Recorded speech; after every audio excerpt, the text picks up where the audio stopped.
Buenos días. Sensiblement différent, le podcast des humains sensibles et différents. Saison 2, épisode 19, hors série numéro 5, janvier 2024. Ta vision de la réussite. Salut et bienvenue dans ce nouvel épisode de Sensiblement différent, hors série spéciale janvier 2024. 31 jours de podcast rythmés par une contrainte créative, technique ou thématique. Un jour, un thème, un podcast. Aujourd'hui, je te parle de réussite. Te rappelles-tu de la dernière fois que tu as ressenti ce sentiment de réussite ? C'était peut-être en accomplissant quelque chose qui te tenait à cœur ou en surmontant un défi personnel. Prends un moment pour replonger dans cette expérience et observer ce que cela génère en toi. La réussite a cette capacité de transcender les barrières, de te propulser au-delà de ce que tu croyais possible. Ce concept riche et complexe que je te propose d'explorer. Une sorte de voyage au cœur de ce qui t'anime, te motive, te pousse à évoluer. Qu'est-ce que la réussite pour toi ? Une série de petites victoires quotidiennes ou la réalisation de grands rêves ? Ou peut-être quelque chose de radicalement différent ? La réussite est-elle liée à la manière dont tu te perçois ou à celle dont les autres te perçoivent ? Partage tes réflexions, tes expériences. Chacun a une vision unique de ce que signifie réussir. Rappelle-toi, chaque étape de ce voyage est une réussite en soi. Et quoi que tu fasses, soit tu réussis, soit tu apprends.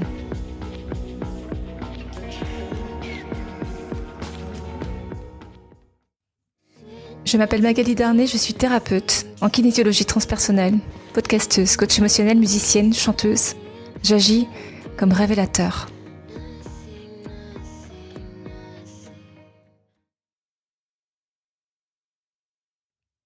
Réussir. Réussir, pour moi, c'est comme une clé. Une clé qui te permet d'accéder à la satisfaction d'un besoin, l'accomplissement d'un objectif, la réalisation d'un rêve. Sur un plan relationnel, professionnel, un challenge cognitif, sportif, un défi, quel que soit le point de départ. Ce n'est pas forcément l'accomplissement lui-même, mais la clé qui permet d'y accéder. Comme franchir le premier pas, sans lequel rien ne serait possible. Oser, en quelque sorte. Et qui génère une forme de joie plus ou moins intense, probablement proportionnelle à l'effort généré, ou aux montagnes franchies, aux obstacles surmontés. Admettons, tu réussis à ouvrir un pot de confiture. Oui, bon, ça veut dire que 1. Tu es autonome ou indépendant. 2. Tu peux manger la confiture. Tu peux avoir le plaisir de manger la confiture. Et ça, c'est cool. Dans la réussite, il y a ces deux aspects. Le dépassement de soi et la satisfaction d'atteindre quelque chose. Dépassement, réalisation.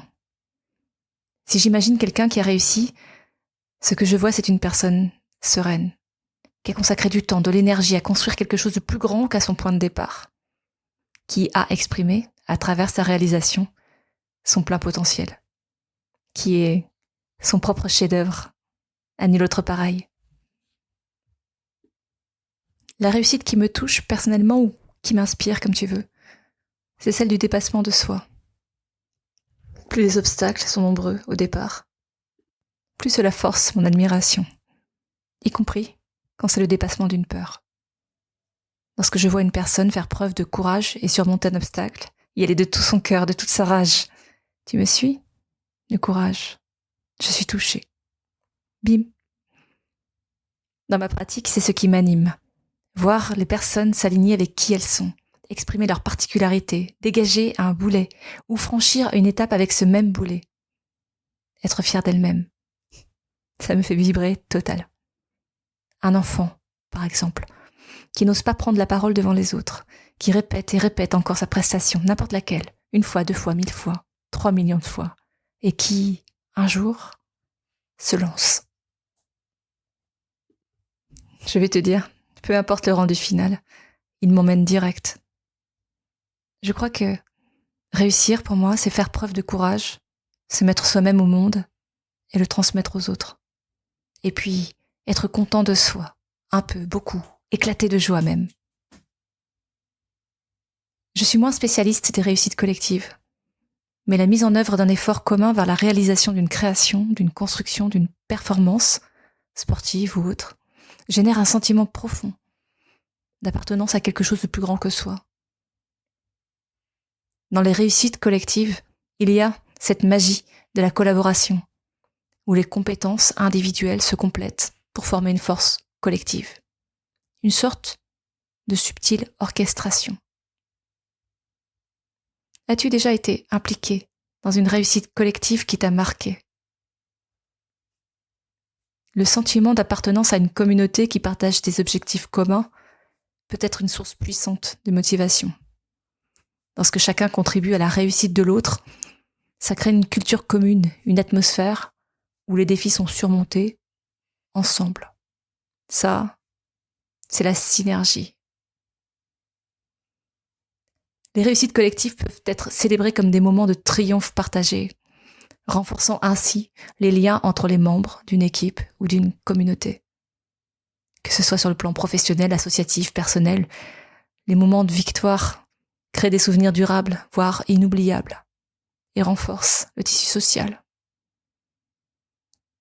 La réussite collective réveille la propension à la collaboration, à l'entraide, au désir d'encourager la réussite de chacun et de tous. Bon, je m'emballe, ok, mais quand même, une réussite perso, c'est puissant. Une réussite collective, c'est... le cerveau, il y a quoi au-dessus de puissant ? Super puissant ? Ouais. Majestueux. Majestueux. Ouais, voilà. Super puissant et majestueux.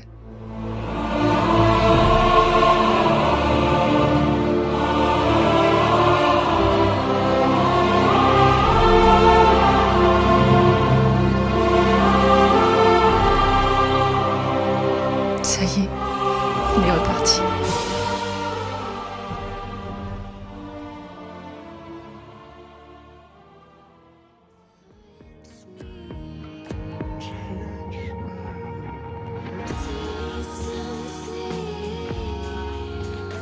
Tu as aimé cet épisode ? Tu as envie de partager ton expérience sur le chemin de la réussite, personnelle, collective ? Contacte-moi. Le prochain épisode, c'est déjà demain.